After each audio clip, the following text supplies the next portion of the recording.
Sudah kelihatan PPT-nya?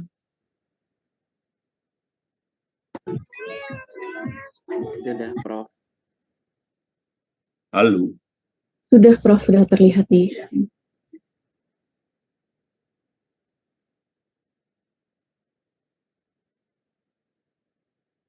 Oke ya, saya mulai aja tentang pengantar spektroskopi. Jadi spektroskopi itu merupakan studi interaksi cahaya dengan atom atau molekul.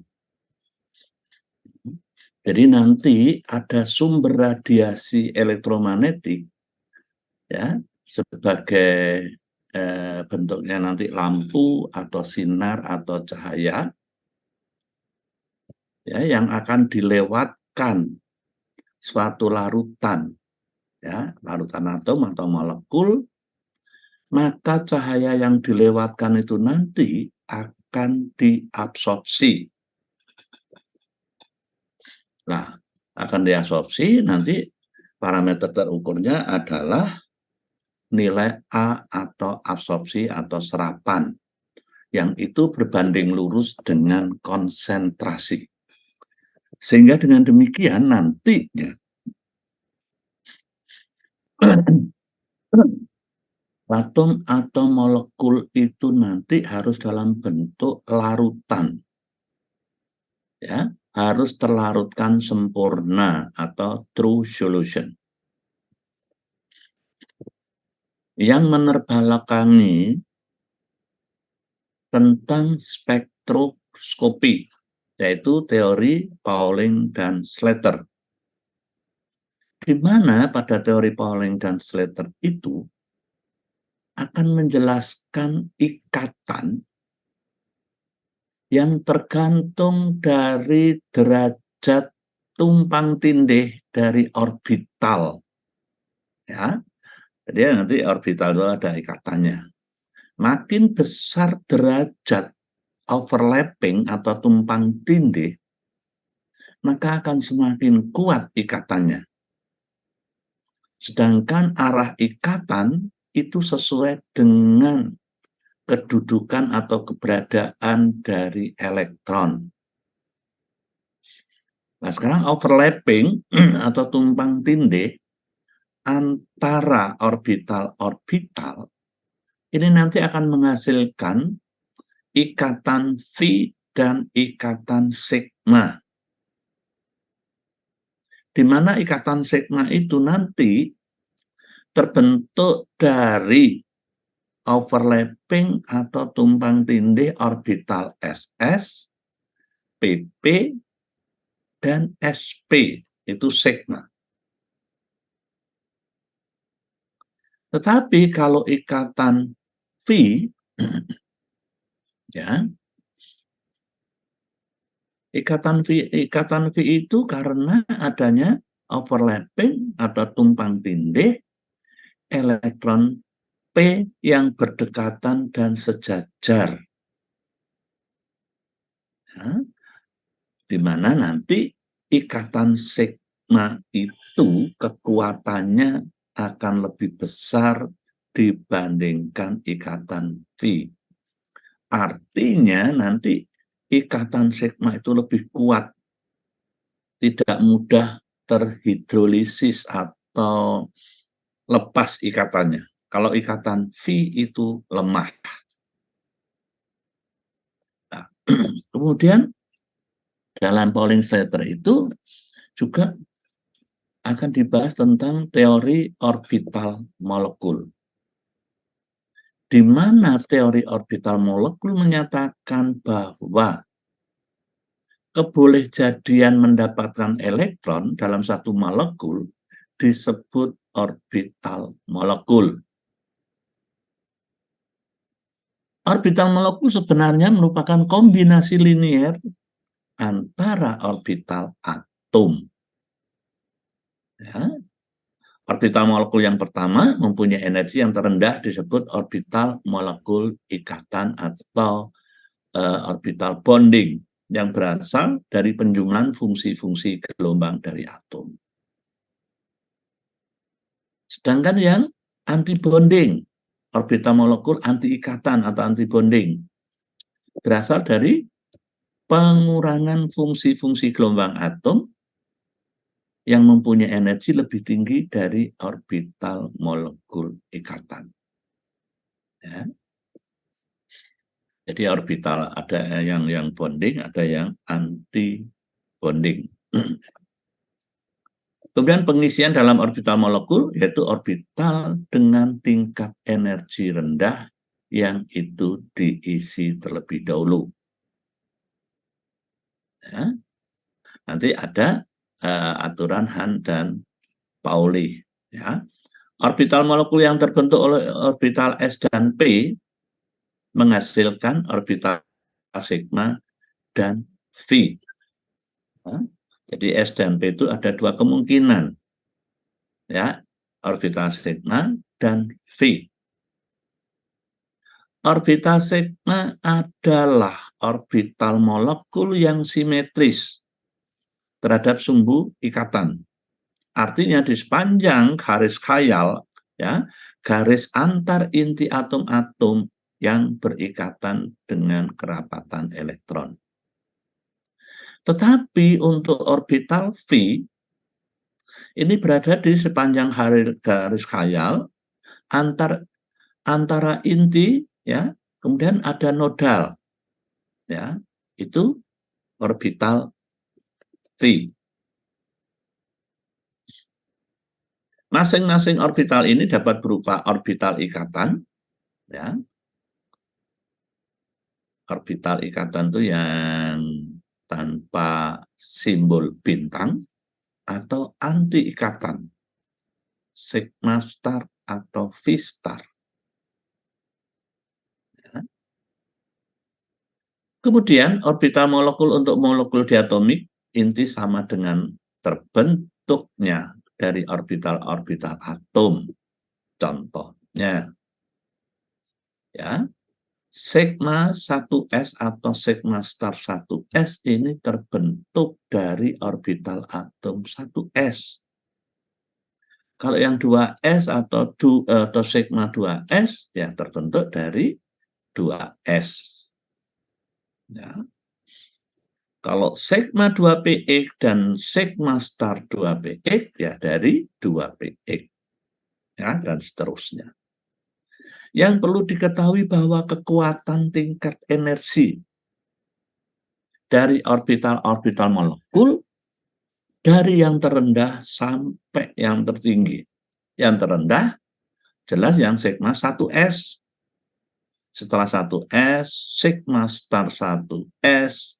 Dan yang terakhir, yang paling besar adalah sigma star 2px. Ya. Jadi dari 2s, star 2s, ya.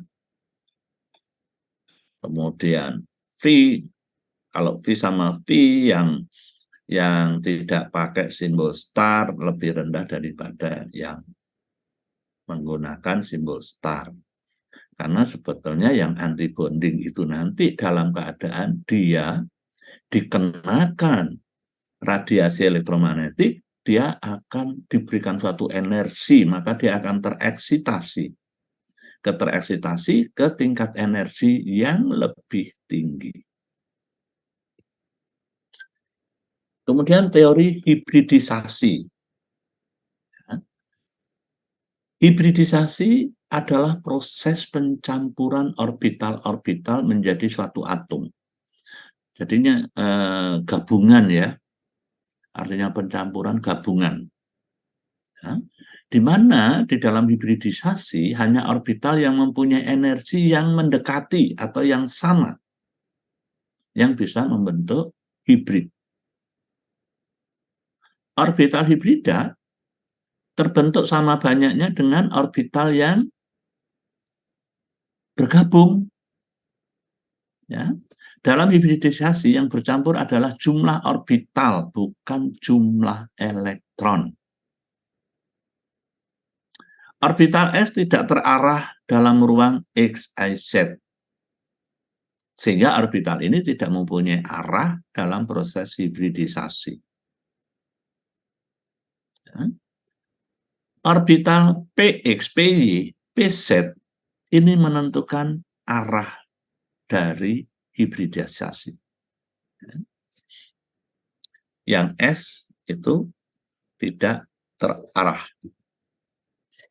Ini contohnya dia dalam bonding antibonding. Ya. Misalkan ini ada ikatan V. Ikatan V ini terbentuk dari C ikatan rangkap. Ya. Nah, kemudian pada saat dia diberikan suatu energi, ya, dilewatkan suatu sinar. Misalkan ini suatu molekul mempunyai ikatan C ikatan rangkap. Dalam spektroskopi dilewatkan lampu, ya, sinar atau cahaya, maka dia akan diberikan energi, dia akan tereksitasi menjadi V-star. Ini keadaan anti-bonding, di mana energinya lebih tinggi daripada yang bonding. Ya, sehingga dari sini ini sudah pasti mempunyai panjang gelombang 165. Kemudian apabila ada dua ikatan rangkap, ya, CC,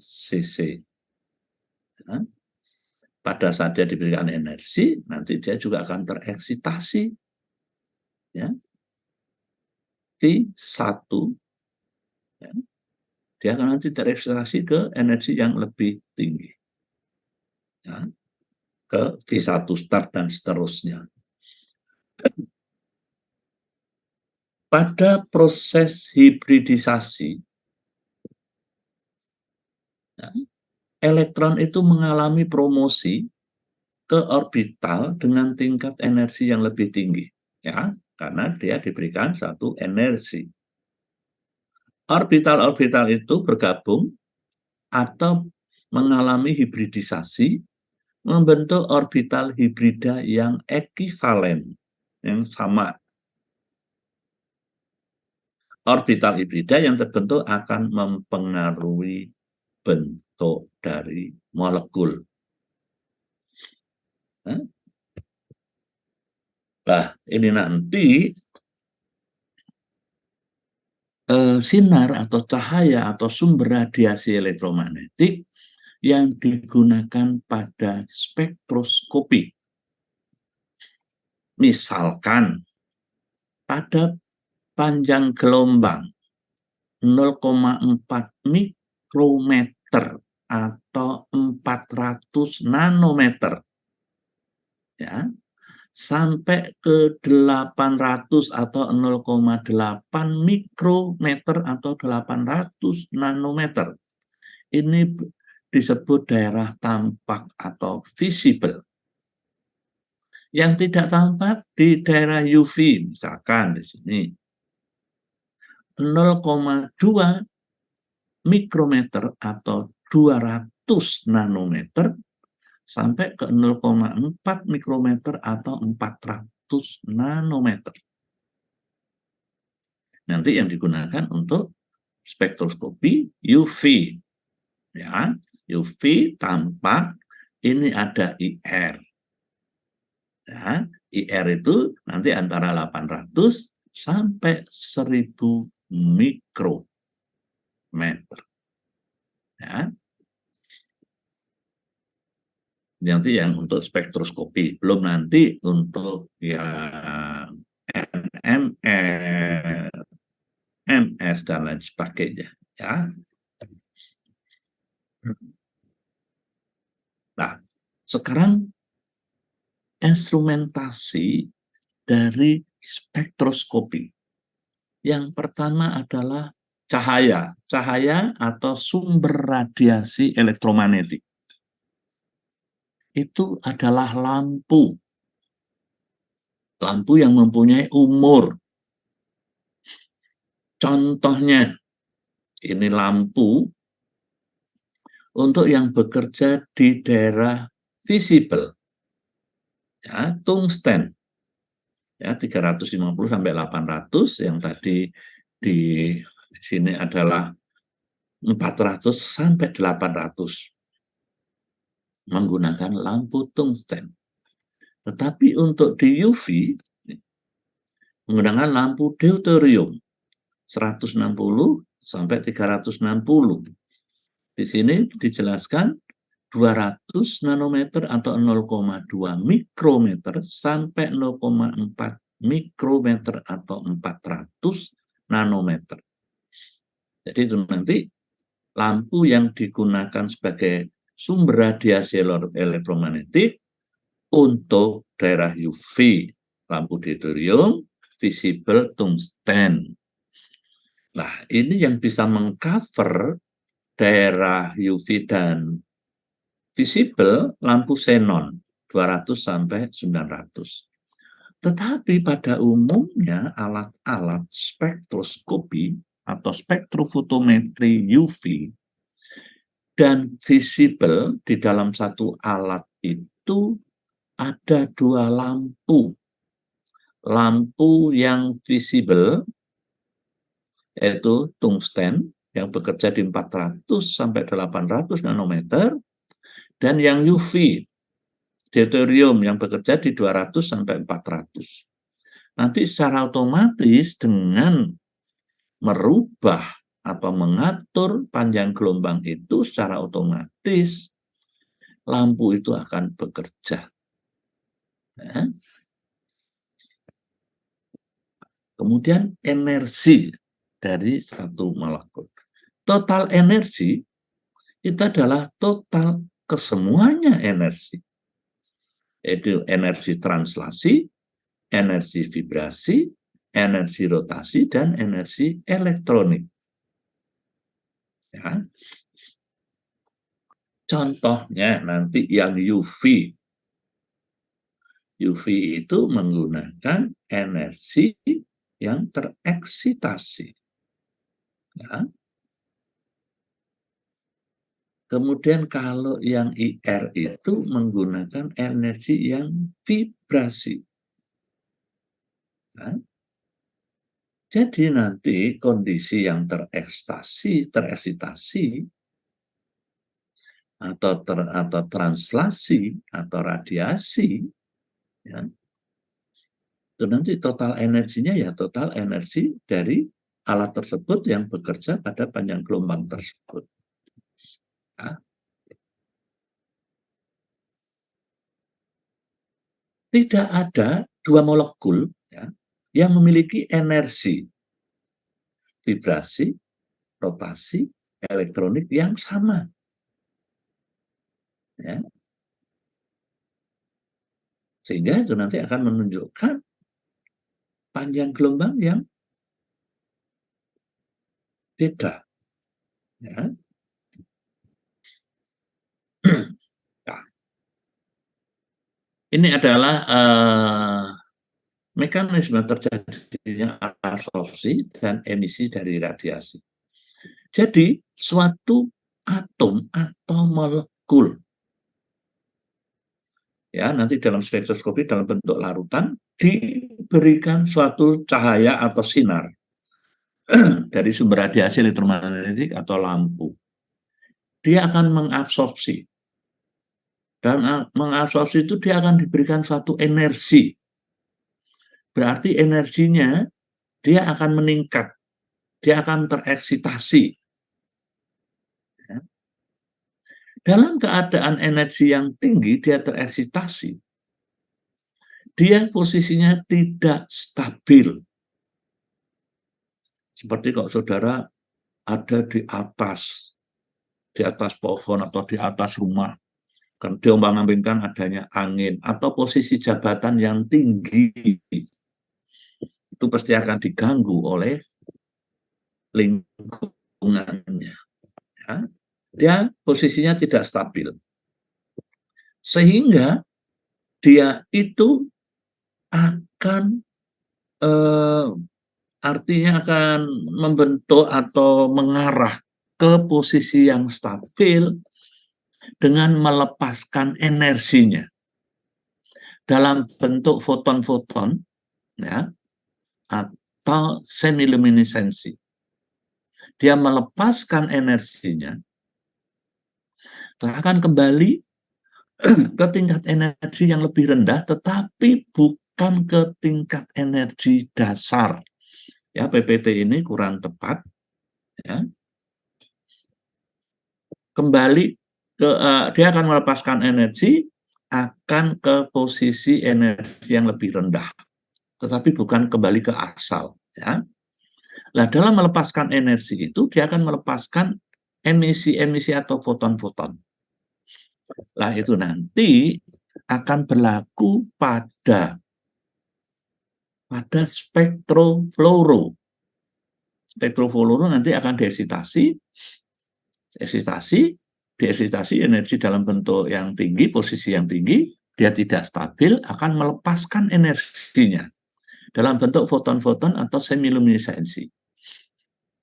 Sehingga nanti pada spektrofluoro itu akan ditentukan pada 2 panjang gelombang. Kalau UV dan visible hanya 1 panjang gelombang pada saat dia tereksitasi. Ya. Jadi prinsip ini harus dipegang. Pada senyawa yang dilewatkan suatu energi, ada 4 kemungkinan. Ya, sinar atau cahaya itu akan diabsorpsi, diserap. Ini nanti contohnya di UV atau visible. Kemudian dihamburkan apabila kalau di UV nanti masih ada partikel-partikel kecil yang tidak larut atau menentukan pada daerah yang mendekati panjang gelombang 200 atau di daerah vakum. Daerah vakum itu antara 190 sampai 200 nanometer. Ya. Kemudian dibiaskan, direfraksikan. Ini kalau di UV apabila ada partikel kecil yang belum terlarutkan atau diemisikan kembali. Ya. Lah, dihamburkan, dibiaskan, diemisikan kembali ini kebiasaannya pada daerah yang vakum. Ya, sehingga jangan nanti saudara menentukan di daerah vakum atau daerah yang mendekati 200 nanometer atau 0,2 mikrometer. Ya. Lah, 4 kemungkinan ini terjadi pada panjang gelombang yang sama atau berbeda. Ya. Ini yang diabsorpsi. Ini nanti berlaku untuk UV vis. Nah, kalau yang direfraksikan, ya, nanti ini apabila ada yang tidak larut, jadi tidak diffusion, tidak larut sempurna. Kalau yang dipantulkan, ini nanti berlaku pada bukan di spektroskopi, tetapi di densito, ya, direfleksikan, densitometer. Yang scattering, ya, ini apabila tidak ada satu partikel yang tidak larut, ya, akan dipancarkan kembali ke segala arah, ya.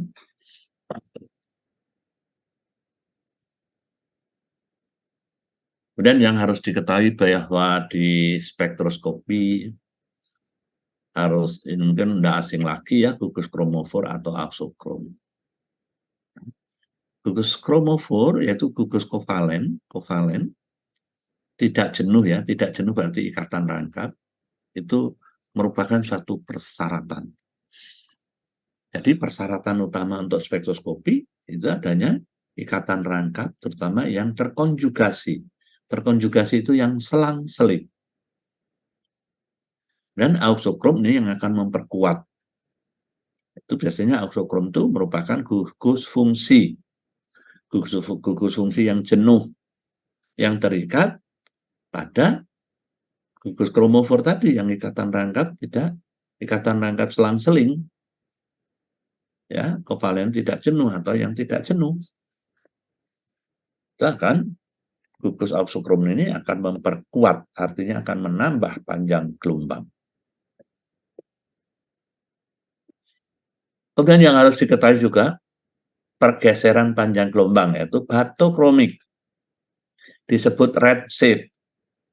Ini ke kanan, pergeserannya ke kanan, ke panjang gelombang yang lebih besar. Karena adanya pengaruh pelarut atau adanya substitusi. Ada redshift, ada blueshift. Ya. Disebut hypsokromik. Ada batokromik, ada hypsokromik. Kalau batokromik, pergeseran ke panjang gelombang yang lebih besar, kalau hypsokromik yang lebih kecil. Jadi pergeserannya ke kiri. Sama, karena adanya pengaruh pelarut atau adanya substitusi. Nanti yang jelas apabila saudara membuat suatu larutan, direplikasi, contohnya pH-nya berbeda, pasti nanti akan terjadi perbedaan panjang gelombang. Ada batokromik, ada hypsokromik, ada hiperkromik, dan hipokromik. Kalau hiper dan hipokromik ini intensitas, perbedaan intensitas. Artinya perbedaan kenaikan intensitas, ya, intensitas dari serapan. Ya, perbedaan nilai serapan. Batokromik, ya, hypso. Ini kaitannya dengan panjang gelombang. Kalau hiper dan hipokromik, ini kaitannya dengan nilai serapan. Untuk memperjelas ini nanti. Ini. Dalam satu larutan senyawa yang akan dilewatkan cahaya. Dirubah suasananya atau pelarutnya, adanya interaksi gugus fungsi, bisa bergeser ke panjang gelombang yang lebih besar, redshift ke kanan, atau ke kiri, blueshift. Tetapi dengan perbedaan yang menyebabkan nilai intensitas dari nilai serapan, kalau nilai serapannya tambah tinggi, hiperkromik. Nilai serapannya turun, hipokromik. Ya, ini disebabkan karena adanya gugus fungsi atau perbedaan kondisi atau pH atau pelarut. Ya. Ini contohnya, ya. Perubahan pH dari 3,8 menjadi 10. Ini salah satu senyawa, ya. Saya ambil dari jurnal. Akan bergeser ke kanan karena pH-nya berubah menjadi 10. Ya. Tetapi nilai serapannya masih sama. Jadi tidak ada perubahan nilai serapan, hanya perubahan panjang gelombang. Hiper dan hiponya sama. Ya. Kemudian tipe-tipe spektroskopi. Ya, contohnya misalkan UV. UV ini dipersyaratkan dari suatu senyawa itu mempunyai ikatan rangkap yang terkonjugasi. Ya, adanya ikatan kovalen yang selang-seling, atau ikatan kovalen itu ikatan rangkap. Ya, apalagi yang terkonjugasi. Nah, ini energi yang digunakan energi elektronik. Kalau IR, energi yang digunakan adalah energi vibrasi. Vibrasi itu bergetar, ya, karena adanya gugus fungsional, ya, atau struktur ikatan. Kalau NMR nanti adanya spin inti. Ya. Spin inti, cuma NMR itu nanti saudara menggunakan yang NMR itu kan nanti untuk menghitung jumlah C atau jumlah H, atom H. Jadi untuk elusidasi struktur nanti akan diberikan oleh dosen lain. Ya, NMR juga termasuk spektroskopi. Cuma itu nanti akan menggunakan yang tipe C atau H.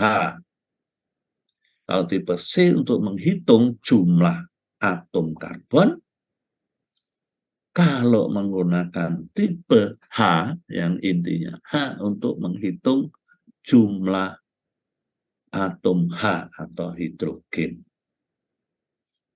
Nah, kemudian ada spektroskopi massa, ya, ini untuk menghitung berat molekul. Ya, ya spektroskopi massa nanti ada elektron yang ada di molekul itu akan ditembak itu diberikan suatu energi yang tinggi. Ya, nanti dengan software yang ada di alat itu nanti bisa untuk diketahui masanya atau berat molekulnya. Ya.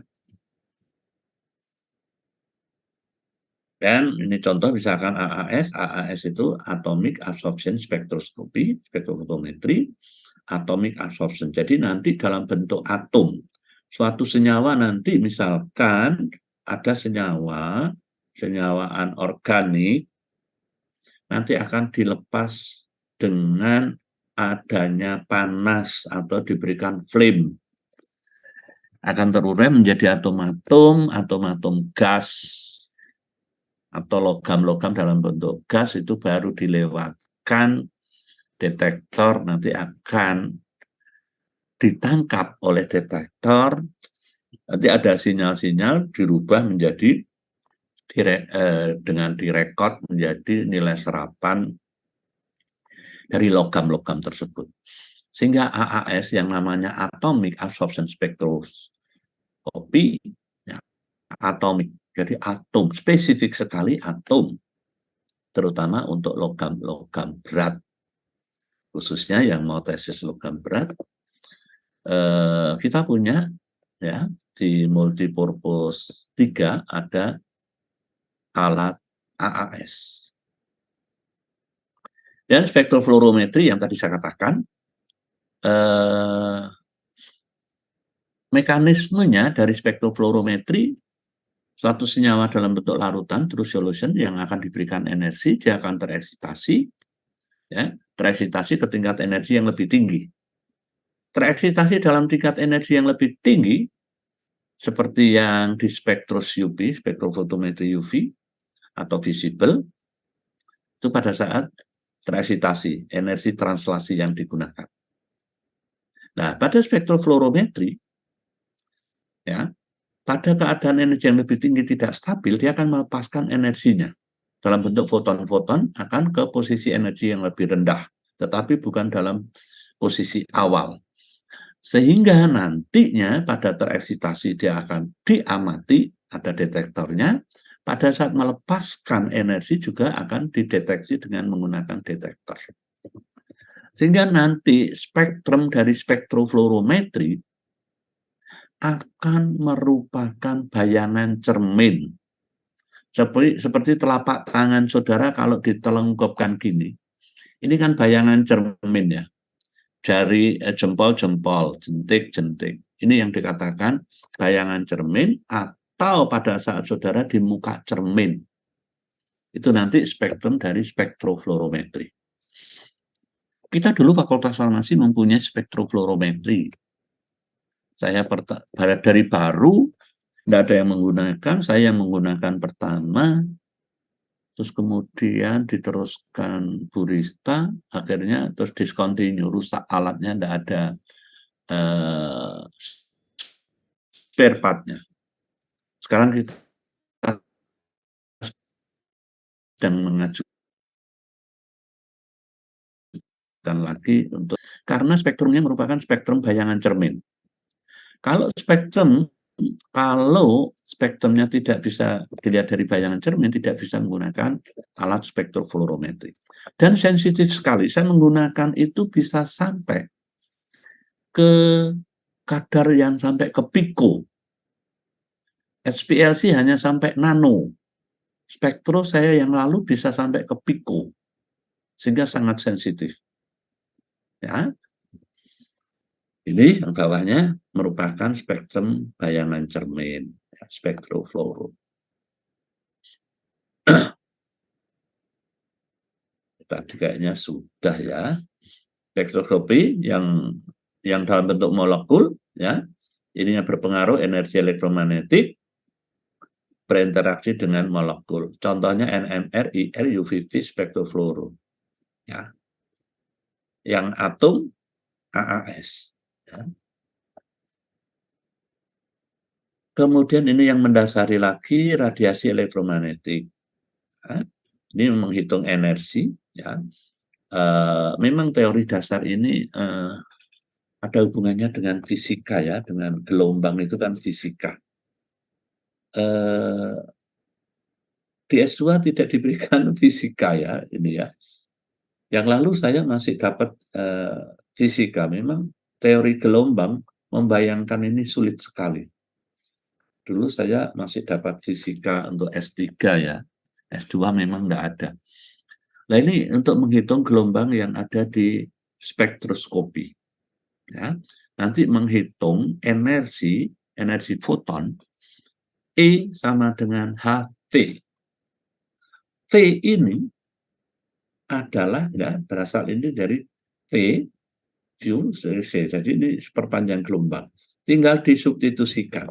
H adalah tetapan Planck yang nilainya 6,62 kali 10 pangkat 27. Ya. Nggak usah dihafal aja, tapi ini nanti yang mendasari di spektroskopi. Nah ini mekanisme radiasi dari satu molekul. Seperti tadi saya katakan, satu senyawa. Ya. Kalau saya bilang ini bukan energi nol, energinya kosong, tidak ya, nol, tidak ya. Suatu senyawa mesti mempunyai energi dasar. Energi dasar itu tidak harus nol. Ya. Dia dilewatkan suatu energi, diberikan cahaya, diberikan energi, dia akan tereksitasi ke tingkat energi yang lebih tinggi. Ya. Ini saya jelaskan secara generalisasi aja ya. Tapi kalau satu senyawa itu sudah punya energi dasar tapi tidak nol ya. Ini dijelaskan nol. Ya, padahal satu senyawa itu energi dasarnya tidak harus nol. Dia diberikan energi, dilewatkan, diberikan lampu, cahaya dari lampu, tereksitasi ke tingkat energi lebih tinggi. Nah, delta E inilah nantinya yang akan diserap menjadi nilai serapan.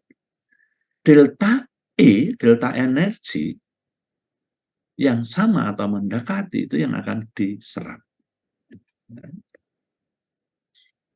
Nah, nanti kalau ini yang di spektro UV atau visible.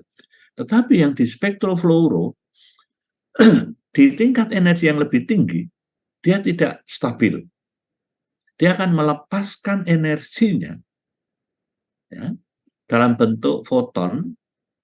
Kayak kalau foton itu kayak hewan kunang-kunang yang dilihat malam itu yang bersinar berfluoresensi. Plap itu melepaskan energinya. Nah, setelah melepaskan energinya tidak kembali ke tingkat awal, ke energi awal tidak, tetapi ke tingkat energi yang lebih rendah. Tergantung senyawanya. Ya. Itu nanti yang mendasari spektrofluoro.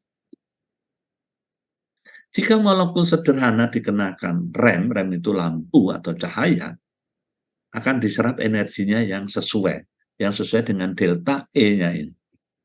Ya. Suatu grafik yang menghubungkan antara banyaknya sinar yang diserap dengan frekuensi atau panjang gelombang sinar merupakan spektrum absorpsi. Ya, ini. Nah, ini. Mekanismenya nanti yang lebih jelas di sini. Nah, sekarang suatu senyawa tadi kan mempunyai ikatan bonding dan non-bonding. Non-bonding atau anti-bonding pada saat dia tereksitasi. Ada ikatan sigma, ada ikatan V. Sigma tadi antara S dan P, S dan S ya. Kalau V tadi ikatan P dengan P. Ya. Lah, sigma pada saat dia tereksitasi atau diberikan energi, ada dua kemungkinan. Dia akan tereksitasi, yang pertama ke sigma star, energinya tinggi, atau ke V star, di mana energi ini berbanding terbalik dengan panjang gelombang.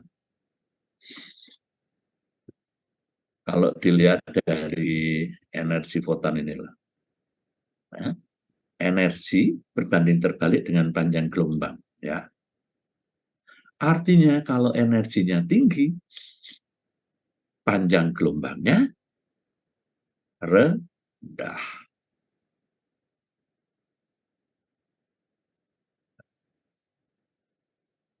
Sehingga dari V ke V star, ya, kurang lebih nanti panjang gelombangnya kurang dari 165 nanometer. Sedangkan kemungkinan kedua, sigma ke V star, energinya lebih rendah daripada sigma ke sigma star. Berarti ini mempunyai panjang gelombang yang lebih tinggi daripada sigma ke sigma star. Ya, sigma ke V star. Nah, ini mana sigma ke V star? Oh, enggak ada ya. Sigma ke V star enggak ada, enggak dijelaskan di sini. Ya. Kemudian V, ya, V yang pertama adalah V ke V star. Energinya lebih kecil, berarti panjang gelombangnya lebih besar. Lebih besar dari 165. Ya. Dan T ke sigma star. T ke sigma star nggak ada, nggak disebutkan panjang gelombangnya di sini. Kemudian yang non-bonding, N. N juga mempunyai dua kemungkinan, N ke V star atau N ke sigma star. Yang paling kecil energinya N ke V star. N ke V star, lebih dari 270 nanometer. Sedangkan I ke sigma star, N ke sigma star, N ke sigma star, lebih tinggi, berarti lebih besar 180. Artinya ini nanti di spektroskopi itu bukan satu-satunya untuk elusidasi struktur, tetapi menunjang elusidasi struktur. Ya, jadi pada elusidasi struktur, terutama di bahan alam, apabila akan menemukan suatu senyawa baru, harus murni setelah diisolasi, ya, di berbagai macam proses pemisahan, kemudian pemurnian. Kalau tidak murni, itu nanti akan mengganggu pada saat elusidasi struktur. Ada spektrum-spektrum atau respon pada GCMS ya, atau NMR yang akan jadi tanda tanya, ya, apabila belum murni atau adanya kontaminan. Sehingga ini nanti kalau di spektroskopi bukan satu-satunya untuk memutuskan suatu senyawa X, tetapi menunjang atau menambah data. Ya, karena ini nanti untuk menghitung panjang gelombangnya dari mekanisme pada saat dia tereksitasi diberikan suatu energi. Nah, ini salah satu senyawa, spektrum UV vis-nya, ya. Pada saat ada eksitasi, suatu senyawa mempunyai ikatan V ke V star ini kan energinya lebih rendah, maka dia panjang gelombangnya ke 343 atau 543. Ya. Kemudian N ke V star. Ini energinya lebih rendah lagi, maka panjang gelombangnya akan lebih besar ke kanan. Ini warna-warna yang menunjukkan panjang gelombang, ya, tidak perlu dihafal. Nah, panjang gelombang, 1 unit panjang gelombang itu ada 2 puncak. Ini panjang gelombang yang dihitung pada 2 puncak. Nah, tetapi kalau osilasi, satu osilasi, nih, pada saat titik 0. Kalau amplitudo, ya, amplitudo itu atau intensitas ini tingkat tingginya dari gelombang ini, amplitudo. Ya. Nah, pada spektroskopi yang diperlukan adalah panjang gelombang dari kedua puncak ini disebut panjang gelombang.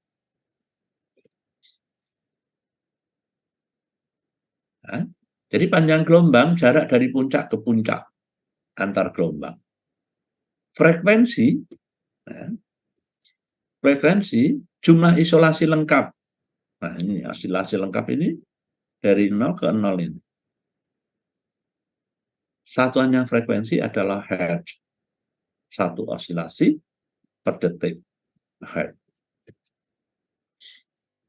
Bilangan gelombang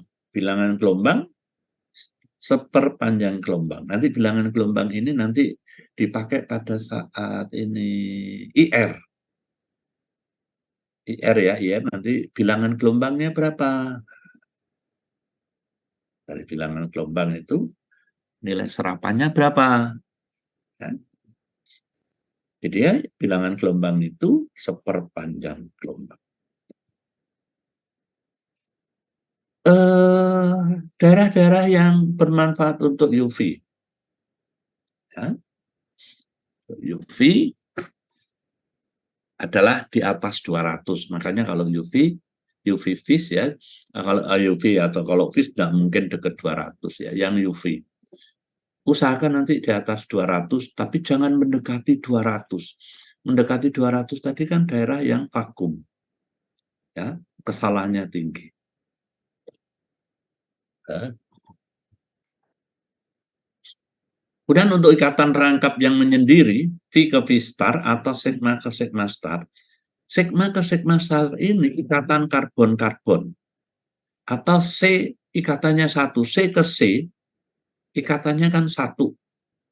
Bukan ikatan rangkap. Itu nanti ada orbital sigma ke sigma. Sigma ya. Kalau ikatan rangkap V.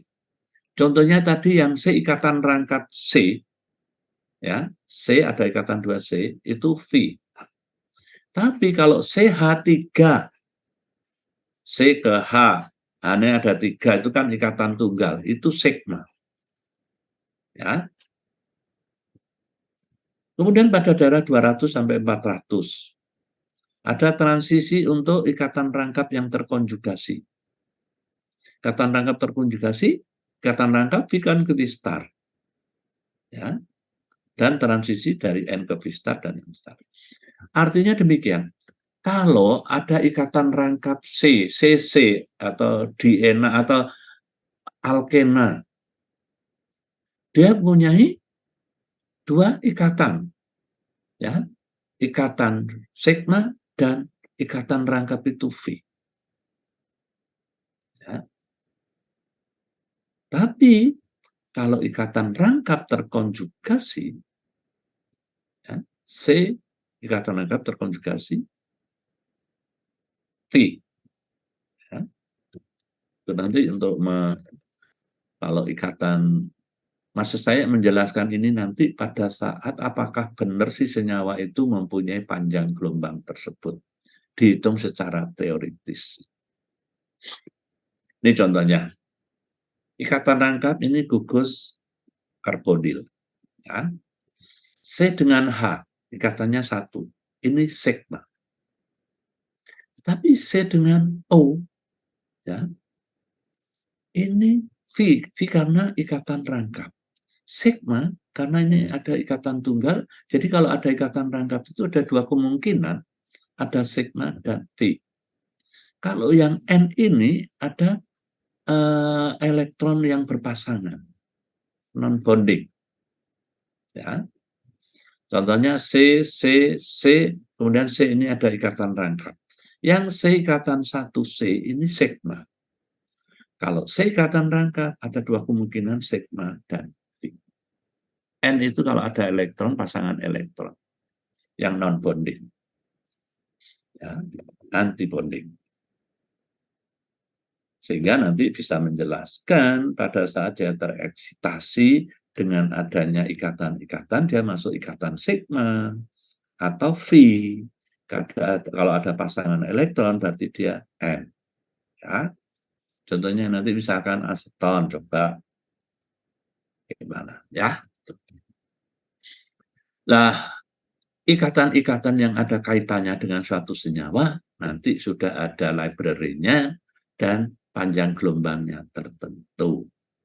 Inilah nanti setelah saudara elusidasi struktur benar toh nanti misalkan toluen itu mempunyai panjang gelombang maksimum di 208 dan 262. Saudara hitung, karena ini library pasti benar, ada dua puncak, enggak nanti toluen atau fenol. Ya. Ini struktur kromofor itu yang seperti tadi dijelaskan, ya, gugus fungsi, ya, gugus fungsi yang akan menunjukkan panjang gelombang. Ini untuk spektrofluoro, ya. Spektrofluoro, keadaan tereksitasi, teremisi. Nah, inilah yang dikatakan bayangan cermin, kan simetris. Ya, simetris. Nanti di spektrofluoro ini seperti telapak tangan saudara. Kita punya alat UV-vis banyak. Setiap lab mempunyai spektroskopi, spektro UV-vis. Bahkan di multipurpose 3 di lantai 9 itu 1, 2, 3, 4, 5, 6 kalau nggak salah. Jadi saudara kalau nanti di tesisnya menggunakan spektro UV-vis tidak antri. Tapi kalau menggunakan SPLC, kita SPLC di ML3 itu ada 3, terus di bahan alam itu ada 1, di lantai 10 ada 1, di farmasi klinik ada 1. Tetapi meskipun lebih dari 1, kalau SPLC karena yang menggunakan mahasiswa S1 itu ratusan antri. Dan lama kalau SPLC itu karena 1 kali injek minimal berapa menit, sebelumnya harus dikondisikan, kemudian setelah itu dicuci. Jadi kalau menggunakan SPLC sehari tidak akan mendapatkan data. Jadi booking alat SPLC itu minimal 2 atau 3 hari baru mendapatkan data.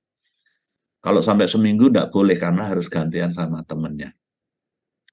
Nah, sekarang dengan adanya spektro UV-vis yang jumlahnya banyak, kemudian nanti dalam mengoperasionalkan, dalam menentukan kadar dan lain sebagainya memerlukan waktu yang cepat. Ya, boleh untuk S2 menggunakan spektro, tetapi harus benar. Menggunakan SPLC juga boleh, tetapi nanti diperhitungkan waktunya. Ya, kalau spektro, saudara preparasinya lebih lama, ngamatinya paling 1 jam kelar. Ya, sehari bisa 3 kali, saudara, 3 kali preparasi. Tergantung tema tesis saudara. Spektro boleh, bisa untuk publikasi boleh, wong saya aja sering publikasi dengan menggunakan spektro. Yang penting benar. Ini spektrum UV-vis, ya, contohnya, ya, dengan nanti dihitung, ini ikatan apa saja, terus ada gugus fungsi yang nempel, ini ada N, terus kemudian ini ada O berarti ada ikatan N-nya, Lah kira-kira nanti ada berapa peak di panjang gelombang berapa, nanti saudara hitung secara teoritis dengan membuka library tadi. Ini IR, kita punya IR itu 1, 2. IR ada di MPL 3 saja. 2, tetapi yang 1 baru ya, baru. Terutama untuk identifikasi atau untuk menunjang elusidasi struktur. Kalau bahan baku penting sekali, bahan bakunya benar atau tidak, terkontaminasi atau tidak, palsu atau tidak, dengan menggunakan IR. Ini spektra dari IR, ya. Ordinatnya adalah nilai serapan atau intensitas, absisnya adalah bilangan gelombang. Ya. Bilangan gelombang itu seperpanjang gelombang tadi. Bilangan gelombang berapa? Menunjukkan gugus fungsi apa. Nah, ini untuk proses identifikasi satu senyawa, terutama untuk di industri farmasi, untuk bahan baku. Atau kalau hasil isolasi saudara itu murni atau tidak, terkontaminasi tidak, nanti bisa dilihat gugus-gugus fungsinya ini. Kalau ada kelebihan gugus fungsi, berarti ada kontaminan, proses purifikasinya belum murni. Ini spektrofluoro tadi, kita baru yang ada tapi sudah discontinue, rusak, kita sedang mengusulkan untuk spektrofluoro. Pengoperasionalannya mudah sekali seperti spektro UV-Vis. Lebih sensitif, sampai ke pico. Ini seperti tadi, spektrumnya merupakan bayangan cermin. AAS kan perlu flame, perlu api untuk membakar larutan menjadi logam-logam yang dalam bentuk uap. Lalu nanti dilewatkan dalam satu detektor, akan ditangkap logam-logam itu. Atau atom-atom. Atom-atom, terutama kalau AAS ini spesifik untuk logam-logam berat. Silahkan yang mau tesis logam berat. Ini juga mudah sekali. Preparasinya yang agak kompleks, tetapi alatnya perlu flame atau pembakaran. Tidak masalah. Nah, kita ada tabungnya, ada 2, nitrogen dan oksigen. Nanti tergantung perbandingannya berapa-berapa untuk membentuk api.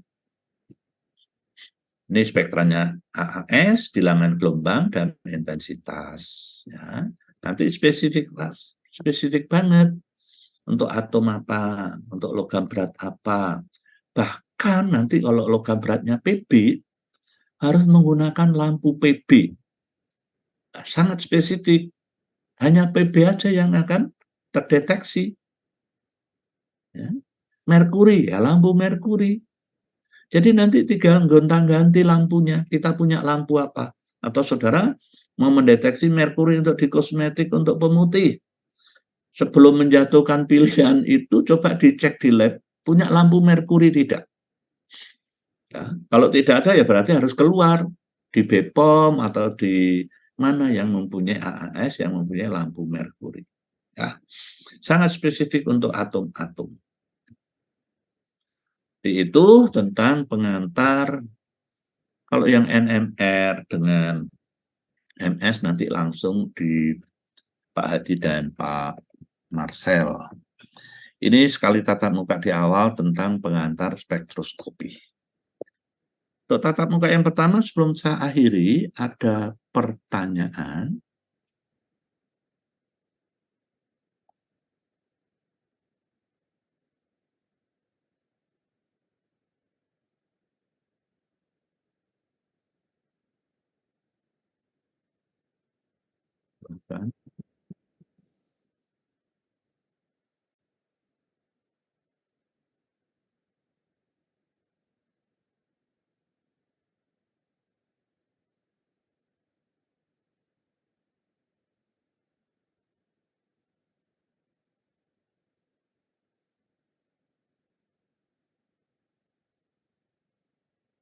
Tidak ada?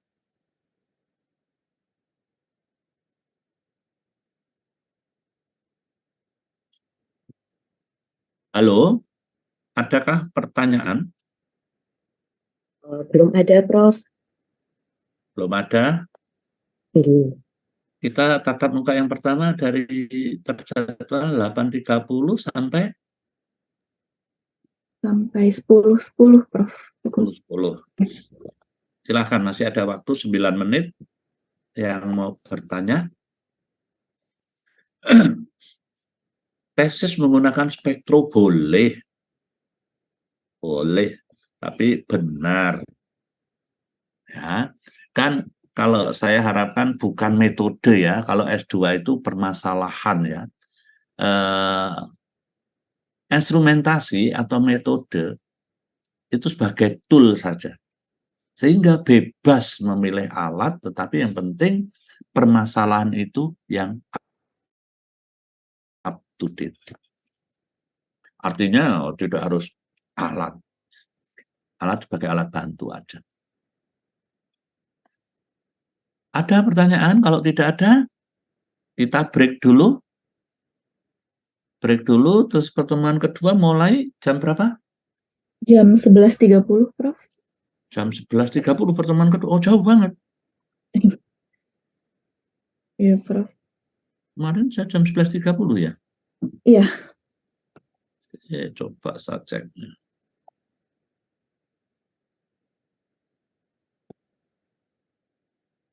Oh iya ya, 11.30. Keliru ini saya ngetiknya ini. Harusnya jam 10.30 ya. Ya, nggak apa-apa, 11.30 kan berarti nunggu 1 jam. Kalau 10.30 nggak apa-apa ya? Nggak apa-apa, Prof. Boleh, Prof. Siap. 10.30. Ya, Oke, daripada boleh. mau saya ini nulisnya ini 10.30 gitu.